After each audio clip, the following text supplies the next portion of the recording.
आप सबको प्रभु यीशु के नाम से जय मसीह की। जब यीशु इस संसार में थे तो उन्होंने कई आश्चर्य कर्म किए, लेकिन उनके जीवन का हर एक दास्तान हमें ये बताती है कि वो मानव जाति के लिए संसार में आए थे और उनके पापों के लिए वो मर गए। यीशु जब क्रूस पे थे और जब मर रहे थे, तब जब लोग ठट्ठा कर रहे थे, सिपाही उसे उतरा इस प्रकार का चिड़ाहट, मजाक, विभिन्न प्रकार के ठट्टों के साथ उसको जब मजाक में उड़ाया जा रहा था, तब यीशु ने सब लोगों के सुनते इस बात को कहा कि हे पिता, इन्हें क्षमा कर, क्योंकि ये नहीं जानते कि क्या कर रहे हैं। यीशु का ये बयान सारे मानव जाति के लिए इतना महत्वपूर्ण है और प्रभावशाली है कि कोई भी व्यक्ति इस प्रकार का बयान दे नहीं सकता, विशेषकर जब वो मर रहा हो या उसे जब लोग ताड़ना दे रहे हों।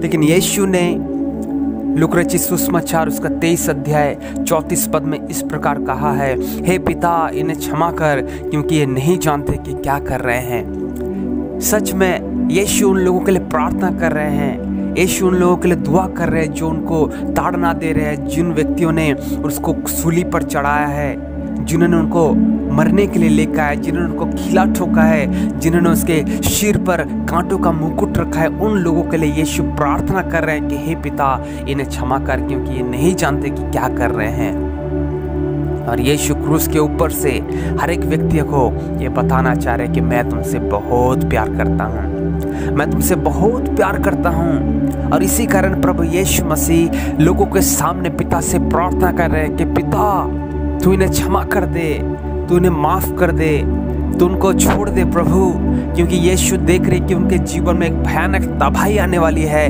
जो उनके वंश के ऊपर, उनके शहर के ऊपर, उनके घरों के ऊपर में पड़ने वाली है। सो यीशु उन्हें चेतावनी दे रहे हैं कि हालेलुया, इनको प्रभु क्षमा कर दे, ओ इनको क्षमा कर दे प्रभु, इनको माफ कर दे, क्योंकि नहीं जानते कि क्या कर रहे हैं। सच में आज भी हम बहुत बार यीशु को ठट्टे में उड़ाते हैं, आज भी हम बहुत बार यीशु के लोगों को भी ठट्टों में उड़ाते हैं, हम मजाक करते हैं, हम प्रभु को नीचा करने की कोशिश करते हैं। और इस सब का अंजाम ये होता है कि आने वाले दिनों में हमारे जीवन में कुछ ऐसी घटनाएं घटेगी जो संसार के हर एक कोनों पर चिल्ला के कहेगी कि मैंने परमेश्वर का मजाक किया है।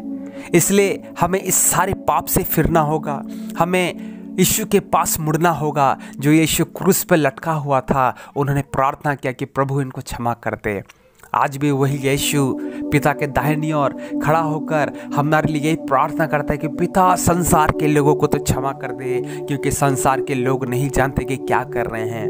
ये यीशु का प्यार है, ये यीशु का दया है, ये यीशु का कृपा है अपने बच्चों के लिए। क्यों ऐसा यीशु कर रहे हैं? क्योंकि यीशु जानते हैं कि मैंने इनको बनाया है, मैंने इनको सृजा है, मैंने इनको सृष्टि किया है, मुझे छोड़ इनको कोई उद्धार नहीं कर सकता। इसलिए यीशु हृदय की गहराई से प्रार्थना को करते हैं कि हे पिता, इन्हें क्षमा कर, क्योंकि ये नहीं जानते क्या कर रहे हैं। आज यीशु के जीवन से हमें सीखने की आवश्यकता है कि जिस यीशु ने क्रूस के ऊपर से इस प्रकार का बयान दिया, प्रार्थना क्या उसके शब्दों को लेकर आज भी हम प्रार्थना ऐसा कर सकते हैं कि पिता, हमारे पड़ोसी को तो क्षमा कर, जिन्होंने मेरे विरुद्ध में कई सारी गलत साक्ष्यां दी हैं।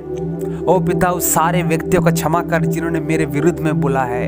ओ पिता, उन सारे व्यक्तियों को माफ कर दे जिन्होंने मुझको लूटा है। क्या हम इस प्रकार का बातें, वचन कह सकते हैं? यदि हम इस प्रकार का वचन कहेंगे तो हम पाएंगे कि हम ऊंचे हो गए हैं, और हर एक व्यक्ति जिन्होंने हमको लूटा है, हमको तोड़ा है, हमको मरोड़ा है, हमारे विरुद्ध में खड़े के हैं, परमेश्वर उनसे बदला लेगा।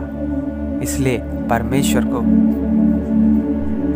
यीशु के चरित्र को अपने जीवन में लाएं और हर एक व्यक्तियों से प्यार करें, हर एक व्यक्तियों को अपना प्यार जरूर बांटें। परमेश्वर हम सबों को और आप लोगों को सबों को बहुत ऐसे आशीष करें। जय मसीह।